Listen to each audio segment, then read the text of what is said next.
Қалдарыңыз қалай? Аяқ асты Жаркентке жолға шықтық.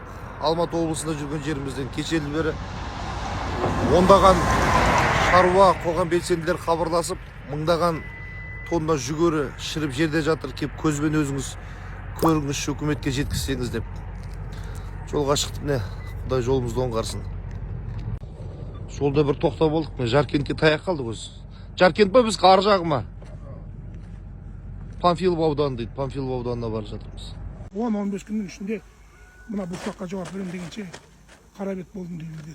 Мынау жоқ қой 15 күн. Не көзінасыз ғой оны? Мына тасыл топырағын жіберме деп айтасыз.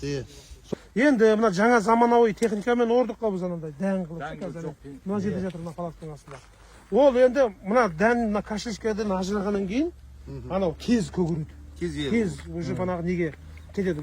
Дымқылдық тартып өну процесі басталып кетеді. Бірден қорғап қалсаң елеп отырып бірден не деді ғой? Шауып үлгермейді бізде. Мысалы техника жетіспейді ең бастысы.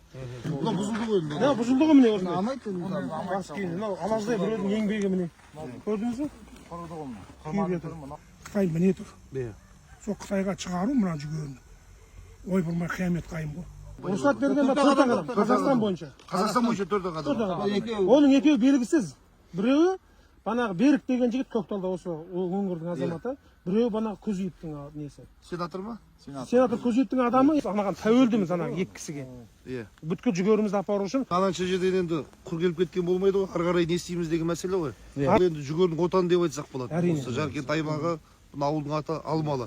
Жүрген жерімізден енді бірнеше шаруалар, қоғам белсенділері хабарласып, аяқ асты келіп қалған жағдайымыз бар. Мен жаңа ауыл шаруашылық министрімен де сөйлестім. Ол да қазір Талдықорғанға келіпті де облыстың орталығына. Енді маңдай тер еңбек енді, әрине қып-қызыл шығынға батып отырсыздар. Қазір енді мынандай бір продкорпорациядан ақша бөлу мәселесін қарастырып жатыр.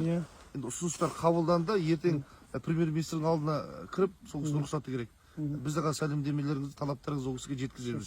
Екіншіден, мына жүгерілерде енді құс фермалар бар ғой бізде. Солармен сөйлесіп жатыр, солар алуға дайын. 20 000 тоннаны. Бірақ олар айтады, қазір сіздерге бірден бере қоятын ақшамыз жоқ. Рассрочкамен 3 айға бөліп берсек қалай қарайсыздар? Әрине, келісесіздер ме? Келісеміз, біз қарызға да береді. Бүткіл ел қарызға. Тағы да бір екі қазір фермалармен сөйлесіп жатыр. Бас аяғы 40 000 тонна дейді. Енді деген бәле ол сәл соның үкіметтің шығарған нормасы лимит 18 килограмм екен. 1 гектар жерді өңдеп өйтіп бүткенге 18 килограмм екен.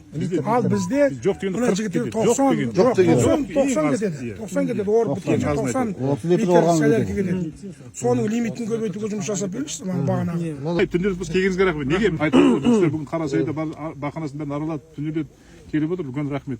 Субсидиясын арзандатылған әркімге бөлек-бөлек береді де, мысалы серікпей барады да, есіп күрішпен барады. Апарып алса есіп күріш бітіп кеткен бұл енді полиады білмейді ғой. Ана қыз айтады, аға бітіп кетті ғой дейді, сонымен жүреді. Оны біз келісіп жатырмыз. Соның удобрениенің беретін ақшаңызды сол заводқа бересеңіз. Қазір субсидия 6 теңгені заводқа өтсе ғана төлейді. Сол кезде есептеп келген кезде примерно 6-7 тоннадан алды десе ең жақсы алған 42 000 теңгеден айналады екен. Дұрыс па? 1 гектарына. 1 гектарына. Соны біз айтып жатырмыз. Одан да по гектарына 50 теңгеден ортақ берсеңіз 8 теңгесін қосып. Неге? Өйткені мысалы мына кісі қазір завод бил алған жоқ. Бұл кісі Қытайға өткізеді. Немесе ертең Алматыда біреу нанын қолдан біреуге малға деп алып кетеді. Бұл кісіге субсидия бермейді. Неге кінәсі бар?